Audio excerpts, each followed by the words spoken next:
Art is defined whenever something moves you. So art's all around us. That's why photographers take pictures of still objects. It's moved them in some way to take that picture and thus creating art. So my work is purely subjective. It appeals to certain kinds of people. I'm not going to please everybody in my art. No artist is going to please everybody. But I think because it's an extension of you, if you really put your heart and soul into the piece, whatever it is you're making, and people know that, they're going to value that. And I think that that's what my connection is with people in my trees. When I first started doing bottle trees, I didn't know what the history was. But when I did art shows, I started talking to people. People would come into my booth and they'd tell me their stories about their bottle tree experiences growing up.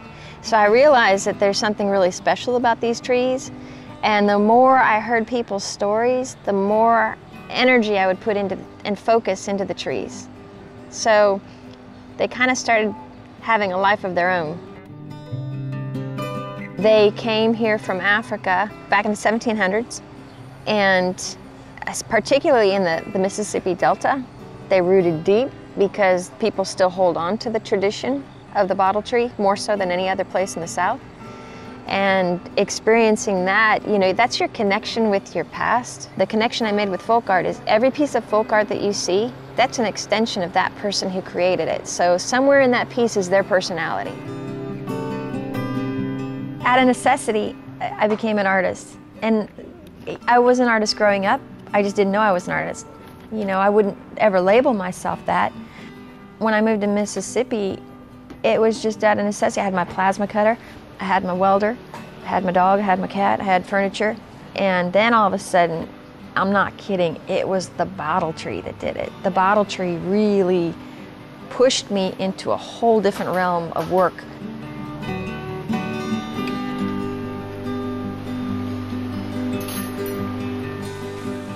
I came to Mississippi in 2006. It was early August, late July.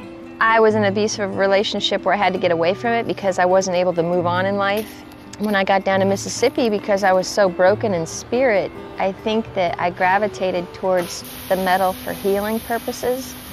So I started focusing all the sadness and all the emptiness, everything, into my work.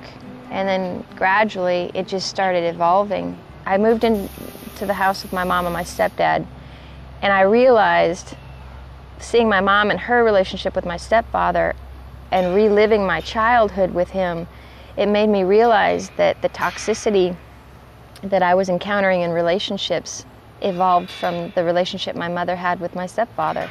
He's a very controlling person, and let's just say I was raised believing that I was worthless and that what I had to say didn't amount to much at all. So there's like an empty void there, but I filled it with my work, and I just, no matter how many times he would tell me that I was, just breaking me down, he found pleasure in that, and the more he did that, the more I would focus on my work. My stepfather and I had a head-to-head, and I ended up getting kicked out of the house, and the whole neighborhood took me in. It was a very painful experience, but at the same time, it was the best thing that ever happened to me because all these people came out of nowhere to step up to the plate and say, no, you are worth something, and your work is good, and you need to keep growing. And that's all I needed to hear. And once I started hearing the positive aspects of my work, I just went with it. Are you sharing? Are you sharing? When you are raised in an environment where you feel like you're a burden, and you feel like your opinion doesn't matter, you feel like that as an adult. And now it's funny because I feel like I have a voice and I'm using it, and some people get real tired of hearing it, I'm sure, but when it comes to animal welfare, I can't keep my mouth shut. If I don't speak, if I don't say anything, nothing gets done. When I was growing up, same thing, I didn't have a voice.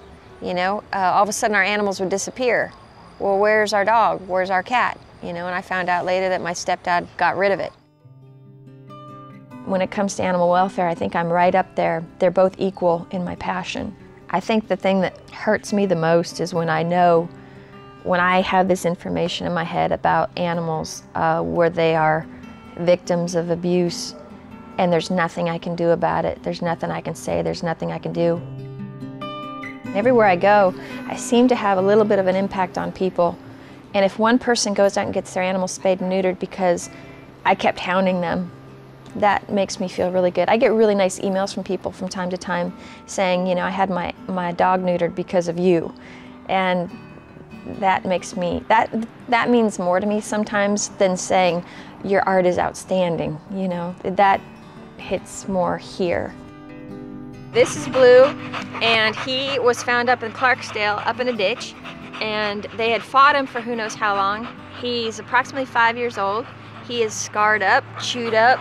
He was emaciated when I found him. He was on death's door for sure. The vet was surprised that he even made it for the ride home. But he's doing really good, and because of Facebook, I was able to find a foster for him, a foster home. And that, like I said, that's Gracie, that's our baby. And she and Trip tear it up. But, you know, she's my foster. But if for some reason we don't find a home for her, somebody doesn't step up to the plate and take her, then we will keep her. Fostering I've been doing for a long time. It hurts me when I know that people aren't responsible for their animals. I look at animals as an extension of your family, you know. I do believe that we're supposed to take care of them. Wow, look at Stephanie Dwyer, pup and toe. Oh. How you are, honey? Yeah, you all right? I love the fact that the people that I have met down here are so supportive of the arts. I think that's first and foremost down in Mississippi. That stands out to me the most, is the support of the arts. But you can tell there's a lot of passion in her work. It's very well done, and it just seems to have a lot of energy in it. I think every element that she adds in her artwork speaks of her and where she's been and where she's going, and I don't think anybody could ever duplicate what she does, because I think it happens while she's doing it. I consider myself a Mississippi artist. I wasn't born and raised here, but the art came from here, the inspiration for art. In my mind, I'm only on this planet so long, and the question is, what are you going to do with this time? And I only have so much time, and I have so many trees to build, and the planet's a big place. I got a lot of work to do.